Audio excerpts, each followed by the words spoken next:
We had been married for 4 years, and if you had asked me on any given Tuesday how things were going, I would have told you we were doing great.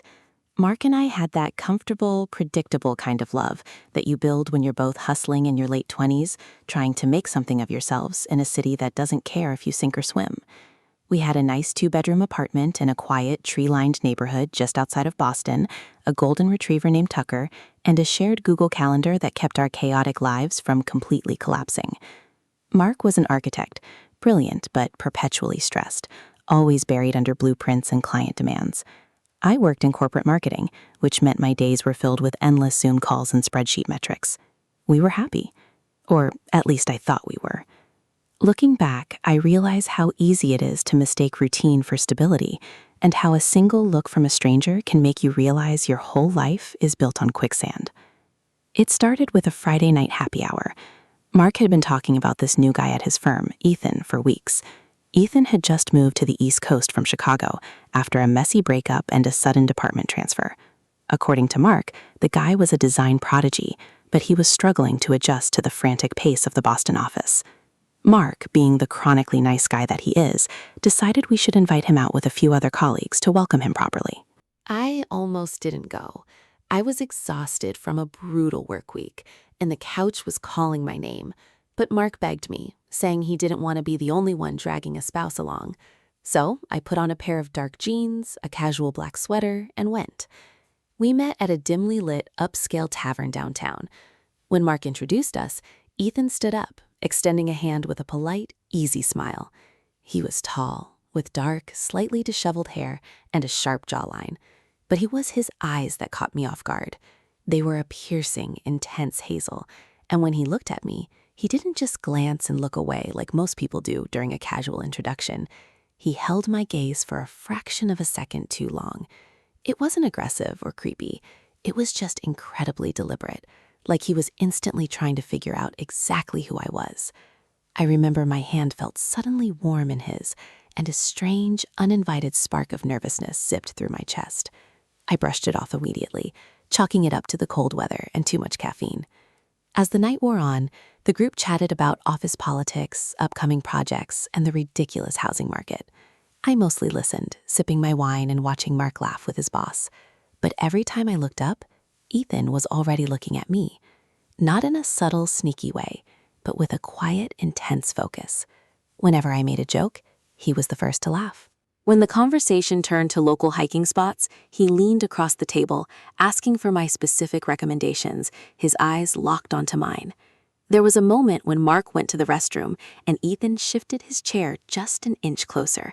He asked me how Mark and I met, and as I told the story, the standard, sanitized version we always told people, Ethan listened with a rapt attention that felt almost intimate. His gaze traveled down to my lips, then back up to my eyes, and for a terrifying moment, my breath caught in my throat. It was just a look. It lasted maybe 3 seconds, but in those 3 seconds, the air between us became thick and heavy, charged with a sudden, unspoken tension that made my skin tingle. When we got home that night, I couldn't shake the memory of that look. It felt like a secret I didn't ask to keep. I watched Mark brush his teeth, completely oblivious, talking about how glad he was that Ethan was fitting in. I felt a sudden, sharp pang of guilt. Nothing had happened. We had barely even spoken alone.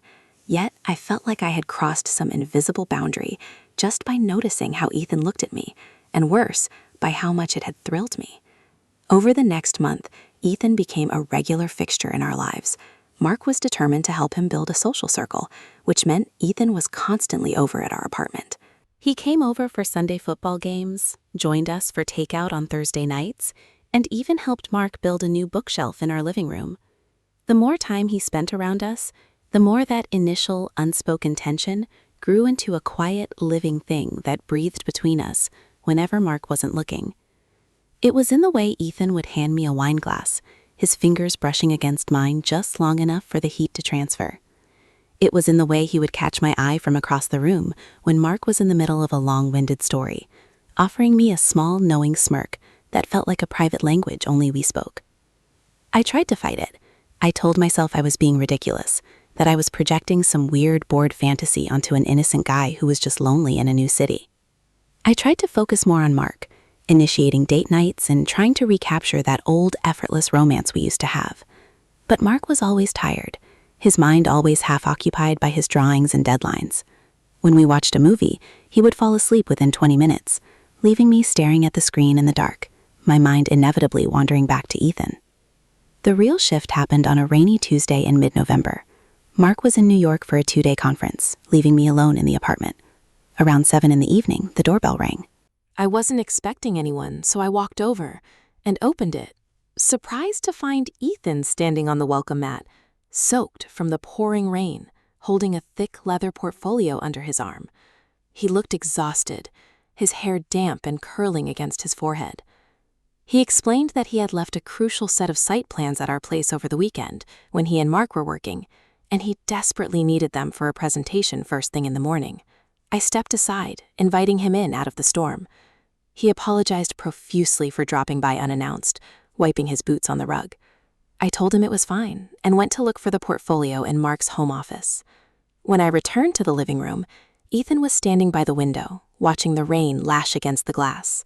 He had taken off his wet jacket, and he stood there in a soft gray Henley shirt that clung to his shoulders. He looked incredibly handsome, and the sheer emptiness of the apartment suddenly felt magnified tenfold. I handed him the papers, our fingers brushing again, but this time, neither of us pulled away immediately. He looked down at me, those hazel eyes dark and swimming with an emotion I couldn't quite define. The silence in the room became deafening, save for the rhythmic drumming of the rain outside. "Thanks," he whispered, his voice lower than usual, carrying a rough edge that sent a shiver straight down my spine. "I don't know what I would have done if you hadn't been here." "Of course," I said, my own voice sounding breathy, foreign to my own ears. "Mark would have killed me if I let his star colleague fail a presentation." Ethan didn't laugh. He just kept looking at me, his gaze dropping to my mouth before rising to meet my eyes again. The air felt completely sucked out of the room. He took a slow step closer, breaking the unspoken boundary of personal space we had maintained for weeks. I knew I should step back. I knew I should make a joke about the weather, open the door, and wish him luck. But my feet felt glued to the hardwood floor, my heart hammering against my ribs like a trapped bird. "It's not just about Mark," Ethan said softly, his eyes locking onto mine with an intensity that made me weak. "You know that, right?" My throat was completely dry. "Ethan, He reached out, his hand moving with agonizing slowness, and gently tucked a stray strand of hair behind my ear. His fingers were warm against my cold skin, and the touch sent a jolt of pure electricity through my entire body. He left his hand resting on the side of my neck, his thumb lightly tracing my jawline. I should have stopped him. I should have thought of Mark, of our wedding, of our apartment, of everything we had built. But in that moment, under the weight of that look and that touch, everything else ceased to exist. I was entirely consumed by him. Ethan's thumb continued its slow, agonizing trace along my jawline, and the sheer intensity of the gesture made my eyelids flutter closed for a split second. Every instinct, every moral fiber I thought I possessed was screaming at me to pull away, to slap his hand down, to remind him that he was standing in my husband's living room. But the raw, unadulterated desire radiating from him was like a drug, and I was already hooked. When I opened my eyes, he was leaning in, his breath warm against my lips, smelling faintly of rain and coffee. He didn't rush. He gave me one final, agonizingly long moment to back out, his eyes asking a question that my racing heart had already answered. When his lips finally met mine, any lingering sense of reality completely shattered. It wasn't a gentle kiss. It was filled with a desperate, buried hunger that had been building for months. My hands, acting entirely on their own accord, reached up and tangled into his damp hair, pulling him closer until there was absolutely no space left between us. He groaned softly, his hands moving down to grip my waist, lifting me slightly so I was pressed firmly against the solid frame of his body. The world outside, the rain against the window, the looming guilt, my entire life with Mark, it all faded into a dull, distant background noise. All that mattered was the heat of Ethan's mouth, the intoxicating scent of his skin, and the terrifying, exhilarating realization that I had never felt this alive in my entire life. We stumbled backward toward the hallway, our lips never parting, our hands frantic and clumsy as we tore at each other's clothes. He pushed me gently against the wall, the cool drywall a sharp contrast to the burning heat consuming my skin. Every touch felt electric, every kiss a confession of a desire we had both tried so hard to hide. When he lifted me up, my legs instinctively wrapped around his waist, and he carried me into the bedroom I shared with Mark, the bedroom where our wedding photos hung on the wall. In that moment, I didn't care. I didn't look at the photos. I didn't think about the vows I had made. I was completely under his spell, drowning in the passion that I had been starved of for far too long. Afterward, the reality of what I had done didn't hit me immediately. I lay there in the dark, the sheets tangled around us, listening to the steady sound of Ethan's breathing next to me. He had one arm wrapped securely around my waist, pulling me against his bare chest. For a few fleeting moments, I felt a profound, dangerous sense of peace.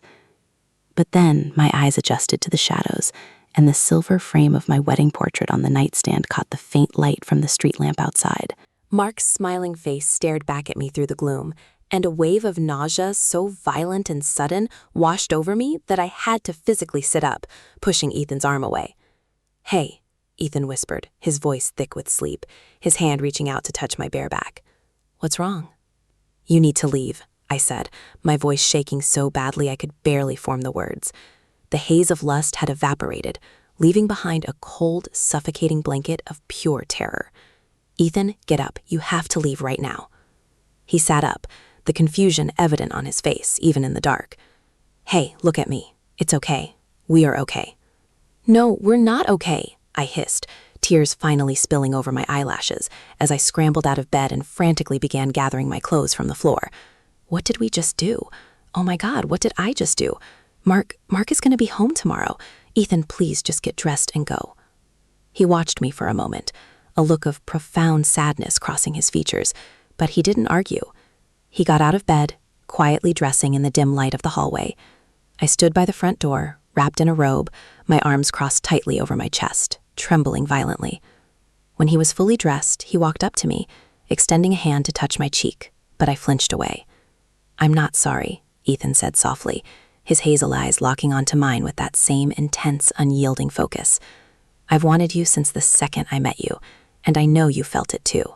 "Just leave, Ethan," I sobbed, opening the door and staring at the empty, carpeted hallway of our apartment building.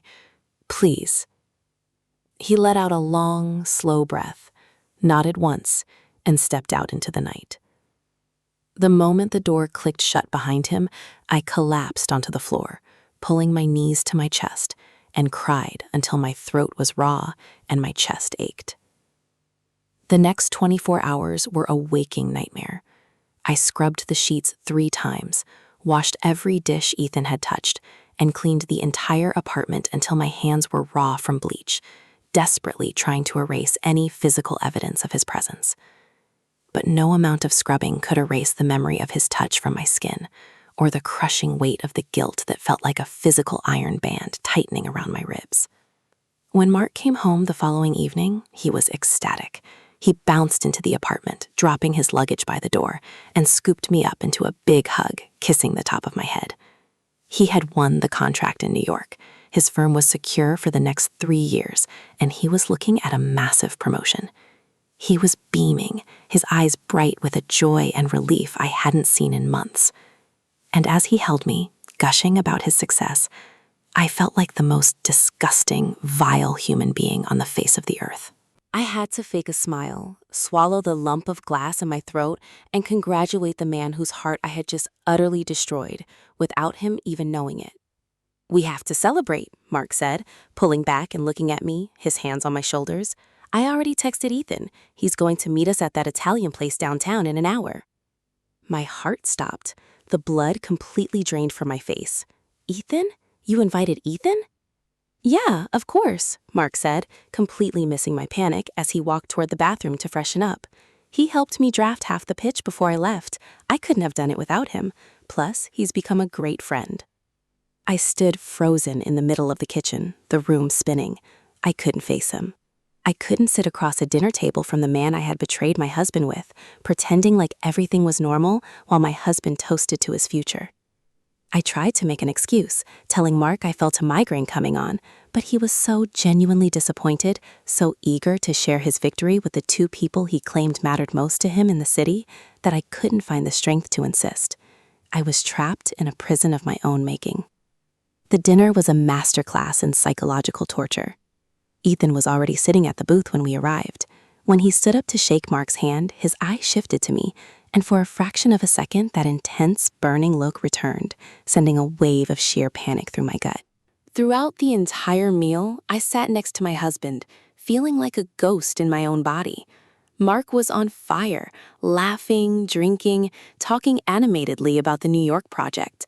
Ethan played the part of the supportive colleague perfectly, nodding along, offering insights, and celebrating Mark's success. But beneath the table, the reality was entirely different.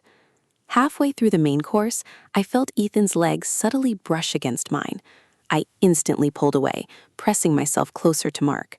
But a few minutes later, Ethan did it again, his knee resting firmly against mine under the white tablecloth. I looked up, glaring at him, but he just took a sip of his wine, looking right back at me with a calm, challenging defiance that made my blood run cold. He wasn't hiding it. He was playing a dangerous, reckless game right under Mark's nose, and I realized with absolute horror that Ethan didn't just want a one-night stand. He wanted me, and he didn't care whose life he ruined to get it. I spent the entire car ride home blinking back tears, staring out the passenger side window at the blurred neon signs of the city.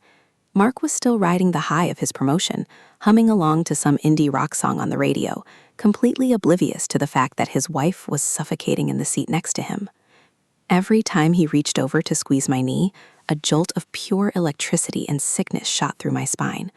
I felt like an imposter in my own life. I wanted to scream, to open the car door and jump out into the freezing night, anything to escape the suffocating weight of the secret pressing down on my chest. When we finally got back to the apartment, Mark went straight to bed, exhausted from the travel and the wine. I told him I needed to finish up some emails for a morning campaign launch, but instead, I sat on the living room floor with my back pressed against the couch, staring at the dark TV screen. My phone vibrated on the coffee table. The screen lit up, illuminating the empty room. It was an unknown number, but I knew exactly who it was before I even picked it up. I can't stop thinking about you. Tell me you didn't feel that tonight. My fingers trembled as I stared at the text. I typed out a furious reply, telling him to leave me alone, that it was a mistake, that he was going to ruin everything. I deleted it. I typed it again. In the end, I didn't reply at all. I blocked the number, deleted the thread, and buried my face in my hands, sobbing silently so I wouldn't wake Mark. I desperately hoped that blocking him would send a clear enough message. I hoped he would take the hint, back off, and let me figure out how to bury this awful mistake so deep that it would never see the light of day. But Ethan wasn't the type to take a hint. Over the next 2 weeks, the subtle pursuit turned into a psychological war. He didn't text my personal phone again, but he found other ways. He started showing up at the office earlier, leaving little things on Mark's desk that he knew I would recognize, like a specific brand of artisanal coffee we had talked about during that rainy night. Whenever Mark FaceTimed me from the office to ask a quick question about our weekend plans, Ethan would conveniently step into the frame, offering a polite, casual wave and a smile that didn't reach his piercing hazel eyes. It was a silent, agonizing reminder that he was always there, just one word away from blowing my entire world to pieces. The pressure was driving me insane. I couldn't sleep, I could barely eat, and my performance at work was slipping.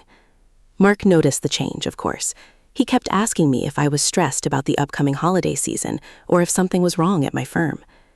Every time he asked, with that genuine, fiercely protective love in his eyes, I had to manufacture another lie. I was stacking lie upon lie, building a fragile tower that I knew was bound to collapse under its own weight. The breaking point arrived on a freezing Thursday afternoon in early December. Mark texted me saying he had to stay late at the firm to finalize a set of structural blueprints for the New York client, so he wouldn't be home for dinner. I felt a strange mixture of relief and anxiety. I decided to leave my office early, needing a break from the suffocating walls of my cubicle. I walked to a small, quiet coffee shop a few blocks away from our apartment, a place Mark and I rarely went, hoping for just an hour of complete solitude. I ordered a dark roast, sat in a secluded booth in the back corner, and pulled out a book I had been trying to read for weeks. I had just settled in when the chair opposite me slid open. I looked up, expecting a stranger asking to share the table. It was Ethan. He was wearing a dark wool overcoat, his hair slightly damp from the flurries starting to fall outside. He slid a fresh pastry across the table toward me, his expression perfectly calm, as if we were just two old friends bumping into each other by accident. "How did you find me?" I whispered, my voice laced with a mixture of anger and sheer panic. I looked around the coffee shop, terrified that someone we knew might see us. "You post your morning running routes on Strava, and you mentioned this place to Mark last month," Ethan said casually, leaning back in his chair and locking his hazel eyes onto mine. "It wasn't that hard. You've been avoiding me." "Are you insane?" I hissed, leaning over the table, my hands gripping my coffee mug so tightly my knuckles turned white. "Ethan, you need to stop this, right now. What happened between us, it was a horrific mistake. I love my husband. I am trying to fix my marriage, and you are stalking me." Ethan didn't flinch. His expression shifted from casual to dangerously intense, that same raw, unfiltered look that had undone me weeks ago. He leaned forward, crossing his forearms on the table, invading my space. "Don't lie to yourself," he said, his voice dropping to a low, commanding whisper that made my heart race against my ribs. "You don't love him the way you're supposed to. If you did, I wouldn't know what you taste like. If you did, you wouldn't have looked at me the way you did at that tavern, or let me carry you into your own bed. You're miserable, and you're terrified because you know I can give you exactly what you actually want." "You don't know anything about me," I said, tears of frustration stinging my eyes. "You're a parasite. You came into our lives, Mark welcomed you into our home, and you violated that. I violated that. I am disgusted by what we did, and I am disgusted by you." A sharp flicker of anger crossed Ethan's face, his jaw clenching tightly. For a second, I thought he was going to snap, but then a cold, calculated smile spread across his lips. It was a look that made my blood run absolutely cold. "Is that how you want to play it?" Ethan asked softly, reaching into his pocket and pulling out his phone. He tapped the screen a few times and then turned it around, sliding it across the wooden table toward me. I looked down at the screen. It was a photo taken from the perspective of the bed in my guest room, looking toward the hallway mirror. In the reflection, you could clearly see the two of us, entangled in the sheets, my face completely visible, illuminated by the faint light of the hallway lamp. It was undeniable. It was proof. "I didn't take it to blackmail you," Ethan said, his voice completely devoid of emotion now. "I took it because I wanted to remember the only real moment I've had since I moved to this miserable city.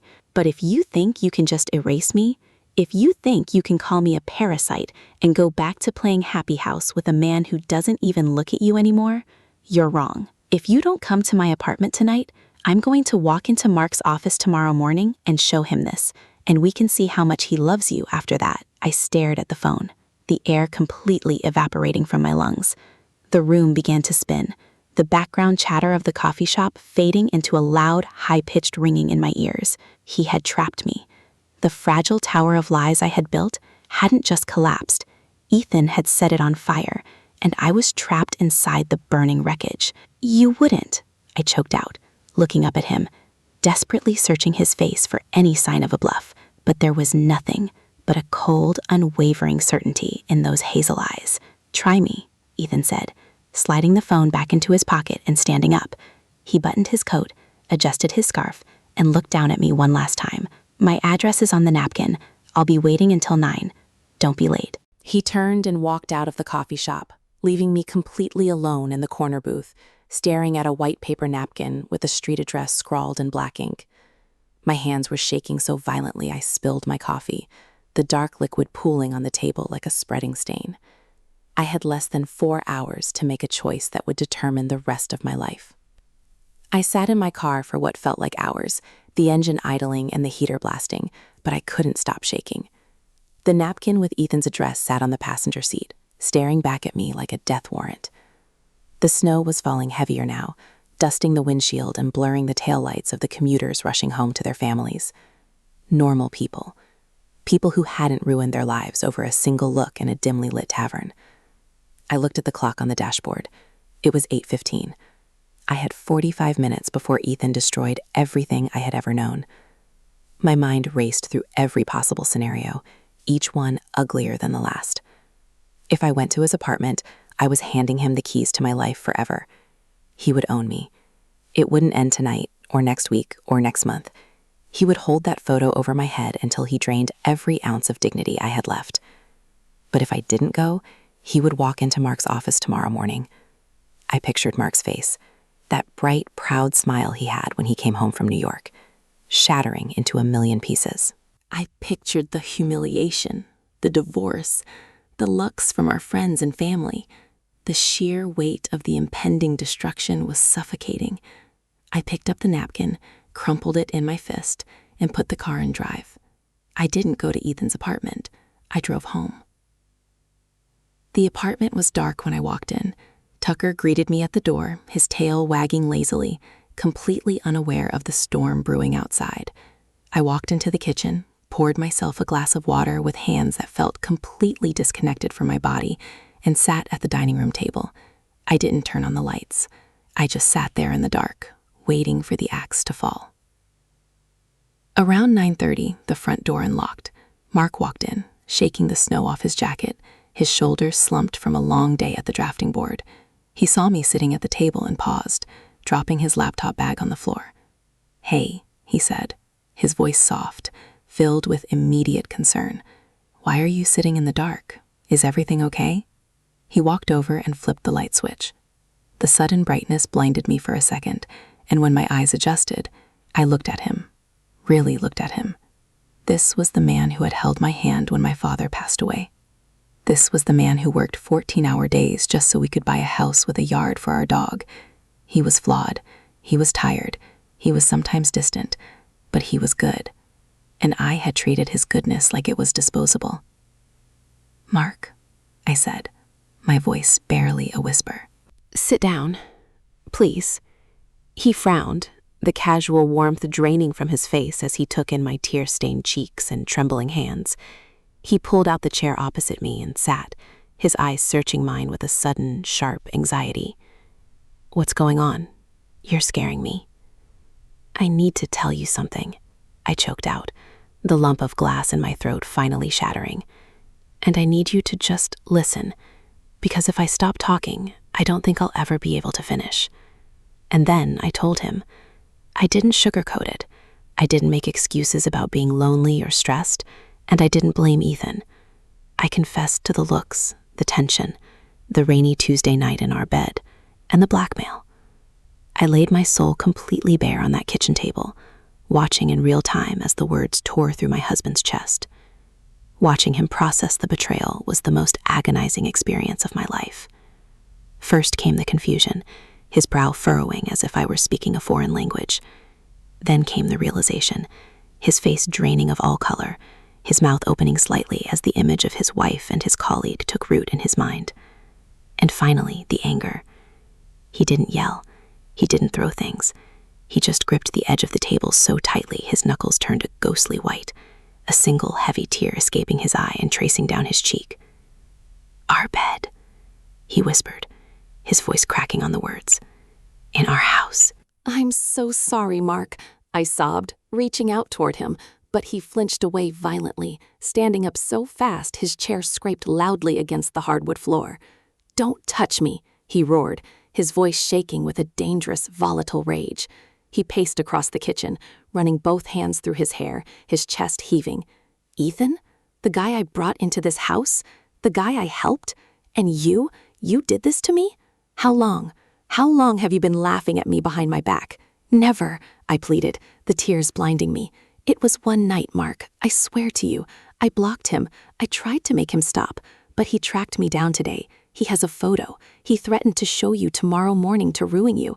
I couldn't let him do that to you. I had to tell you myself. Mark stopped pacing. He stared at me, his eyes dead, completely devoid of the warmth and love I had taken for granted for 4 years. You didn't confess to save me, human. You confessed to save yourself, because you got caught, because he had you cornered. The words felt like a physical blow, because deep down, I knew he was right. If Ethan hadn't taken that photo, if he hadn't backed me into a corner, would I have ever had the courage to tell the truth? Or would I have buried it forever, letting the rot slowly consume our marriage from the inside out? Mark didn't sleep in our bed that night. He packed a small duffel bag, took his car keys, and left without saying another word. The silence he left behind was deafening, far worse than any screaming match could have been. The next morning, the fallout was swift and absolute. Mark didn't wait for Ethan to make his move. He walked into the firm at 7 in the morning, went straight to the managing partner's office, and laid out the entire situation. He didn't care about the embarrassment anymore. His only goal was to erase Ethan from his life. By noon, Ethan was escorted out of the building by security, fired on the spot for gross misconduct and creating a hostile, toxic work environment. He texted me one last time from a new number before I could block it. A simple, bitter message. Hope it was worth it. It wasn't. It wasn't worth any of it. It has been 6 months since that winter night, and my life is entirely unrecognizable. Mark and I are separated. He bought out my half of the lease on the apartment, and I moved into a tiny, sterile studio on the other side of the city. We only communicate through text, and only about the divorce proceedings or logistics regarding Tucker. Every interaction is cold, formal, and polite, the kind of politeness you reserve for a stranger you don't care to know. I see a therapist twice a week, trying to understand how I could have traded a lifetime of built trust for a few moments of reckless validation. I look back at that version of myself, the woman who caught a stranger's eye across a crowded tavern, and I don't even recognize her. I ruined my marriage, destroyed a good man's capacity to trust, and shattered my own identity, all because I fell for a look at promised everything and delivered absolutely nothing but ruin. Sometimes, when it rains, I sit by the window of my quiet apartment and look out at the city lights. I think about Mark, and I wonder if he'll ever be able to look at another woman without seeing my betrayal hiding behind her eyes. I took his peace, and that is a debt I will never, ever be able to repay.